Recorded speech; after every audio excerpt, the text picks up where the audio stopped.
देश विदेश की सच्ची खबर सच के साथ। आप देख रहे हैं national India news. North Bengal के सिलीगुड़ी शहर में भाजपा जिला महिला मोर्चा ने 5 सूत्रीय मांगों को लेकर सिलीगुड़ी थाना में ज्ञापन सौंपा। भाजपा जिला महिला मोर्चा की ओर से सिलीगुड़ी थाने पर प्रदर्शन व प्रतिनियुक्ति कार्यक्रम आयोजित किया जाएगा। इस कार्यक्रम में नंटू पाल, तर्पिता सरकार समेत कई नेता मौजूद थे। जिला भाजपा महिला मोर्चा की ओर से पुलिस निगरानी को लेकर 5 सूत्रीय मांगों और शहर में महिला सुरक्षा को बढ़ाने की 5 सूत्रीय मांगों को लेकर सिलीगुड़ी थाने में ज्ञापन सौंपा गया है। और साथ ही आपको बताते चले, इसके अलावा शहर के बाहरी इलाके से टोटो चालकों को भी लेकर बात उठाई है। যে এটা ভুয়ো খবর, আপনারা একটা এরকম মিডিয়াতে একটা লেখা দিলে হয়ে গেল। ওনারা আসুন, বলুন, আমাদের সামনে বসুন যে হ্যাঁ আপনারা আশ্বস্ত হন যে এটা ভুয়ো খবর। কিন্তু মানুষ যেভাবে আতঙ্কিত শিলিগুড়িবাসী, আমরা আজকে মহিলা মোর্চা সেই মানুষকে আশ্বস্ত করার জন্যই আমরা রাস্তায় নেমেছি।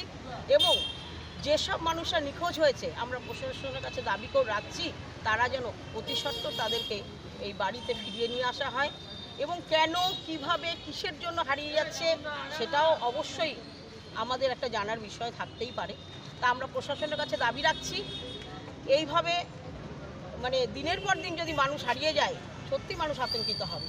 আর সবথেকে বড়, এখন মহিলাদের পশ্চিমবঙ্গে যেভাবে কী বল নিগ্রহ অত্যাচারিত হচ্ছে প্রতিটা মহিলা, সবখানেই এখন সন্দেশখালী, শুধু শিলিগুড়ি নয়, পারিপার্শ্বিক সারা পশ্চিমবঙ্গ এখন সন্দেশখালী তৈরি হয়েছে। তাই মহিলাদের সুরক্ষার স্বার্থে আমরা রাস্তায় নেমেছি। আমাদের মুখ্যমন্ত্রী মহিলা হওয়ার পরেও আমাদের মহিলাদের আজকে রাস্তায় নামতে হচ্ছে নিজেদের সুরক্ষা চাইবার জন্য।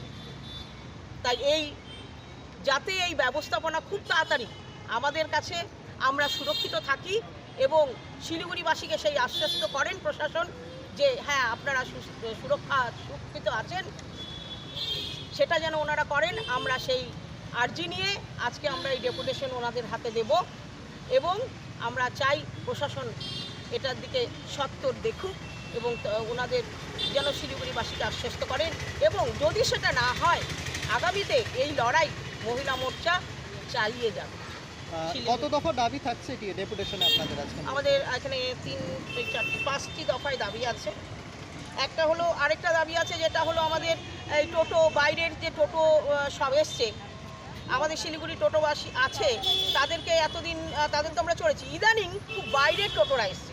যেমন ধরুন এই বেশিরভাগ টোটোতে উঠলেই শুনবেন চোপড়া, মানে এই সব জায়গায় চোপড়া পার্শ্ববর্তী এলাকায়, ধরুন ফুলবাড়ি, হ্যাঁ এই ধরনের সংলগ্ন জায়গায় যেসব টোটো চালকদের দেখবেন, জিজ্ঞেস করবেন, তারা আমাদের জায়গা চেনে না এবং কোথায় নিয়ে পৌঁছাবে আমরা কিছু জানি না। আমরা যারা বড়রা আছি তাদের একরকম, ছোট বাচ্চা মেয়েরা যখন উঠবে তারা অবশ্যই আতঙ্কিত হবে যে জায়গায় চেনে না, টোটোওয়ালা নিয়ে কোথায় চলে যাবে, এবং সেটাই হচ্ছে এখন। হ্যাঁ, সেই জন্য আমরা চাই যে প্রশাসন যেন এটা করে, তাদের একটা এমন আইডেন্টি প্রুফ দেন যেই আইডেন্টিটি নিয়ে আমরা তাদের সঙ্গে নিশ্চিন্তে সেই টোটোতে আমরা যাতায়াত করতে পারি। এটাই আমরা দাবি রাখবো প্রশাসনের কাছে। প্রশাসন টোটোর এই বিষয়টা নিয়ে খুব ভালোভাবে দেখুক, ওনাদের একটা এরকম ব্যবস্থা করুক যাতে মানুষ নিশ্চিন্ত হয়। আপনার নাম পরিচয়? আমার নাম তর্পিতা সরকার, ভারতীয় জনতা পার্টি মহিলা মোর্চা প্রেসিডেন্ট। সারা পশ্চিমবঙ্গ ব্যাপী মহিলাদের উপর নির্যাতিত হচ্ছে। মহিলারা উত্তরবঙ্গে আরও বেশি। আমরা বারবার দেখছি যে এখানে মহিলারা সুরক্ষিত না। বাচ্চা মেয়েদেরকে ধর্ষিত হচ্ছে। পুলিশ প্রশাসন তারা কিন্তু রং দেখে তৃণমূল অনেক নেতাকে ছেড়ে দিচ্ছে। ফলে কি হচ্ছে, অন্যায় কাজ বৃদ্ধি পাচ্ছে। অনেক জায়গায় দেখছি তৃণমূল নেতারাই মহিলাদেরকে পেটাচ্ছে, পুলিশ তাকে বিরোধিতাও করছে না। এমনকি দিনের বেলাতে স্কুলের ছাত্রীরা তাদের বাড়ির পরিবার তারা পাঠাতে ভয় পাচ্ছে। টোটোর কোনো মধ্যে আমরা দেখছি স্কুল থেকে বেহুশ করে হচ্ছে। শিলিগুড়িতে অনেক মহিলা নিরুদ্দেশ হয়েছে এবং উত্তরবঙ্গের সমস্ত জায়গাতেই একের পর এক ঘটনা ঘটছে।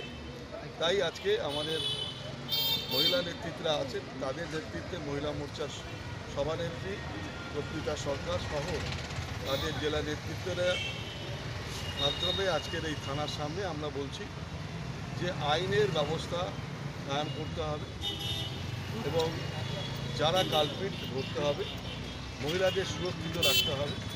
মহিলাদেরকে আজকে যেভাবে নির্যাতিত হচ্ছে তার জন্য পুলিশ প্রশাসন দায়ী এবং তৃণমূল নেতাদের হাতে আইন শৃঙ্খলা ছেড়ে দেওয়া যাবে না। তার বিরুদ্ধে আমাদের আজকের এই আন্দোলন আমাদের জারি থাকবে। আমরা থানাকে আজকে সভানেত্রী আছেন, তারা একটা জ্ঞাপন দেবেন এবং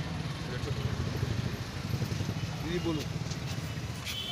বিগত 2 মাস ধরে প্রায় আমাদের এখানে যেভাবে একের পর এক নারী বলুন, পুরুষ বলুন, শিশু বলুন যে নিখোঁজ হয়ে যাচ্ছে।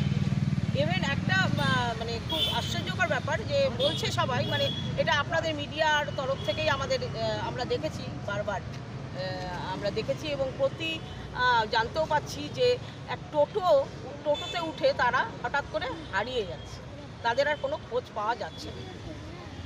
এই বিষয়টা আমাদের শিলিগুড়িতে আগে ছিল না, এখন এমনভাবে বেড়ে গেছে যে আমাদের প্রতিনিয়ত আমাদের বাচ্চাদেরকে আমরা একা রাস্তায় চলাচল করতে দিতে ভয় পাচ্ছি এবং আমাদের শিলিগুড়িবাসীর একটা আতঙ্ক হয়ে গেছে যে এই আতঙ্কের কোনো সুরাহা নেই এবং প্রশাসন আমাদেরকে সেইভাবে কোনো আস্থা দেয়নি। কিন্তু বিগত গতকাল বোধহয় একটা মিডিয়াতে আমি দেখলাম যে প্রশাসন বলেছে যে আপনারা এটা ভুয়ো খবর, এটাতে আপনারা শান্ত থাকুন।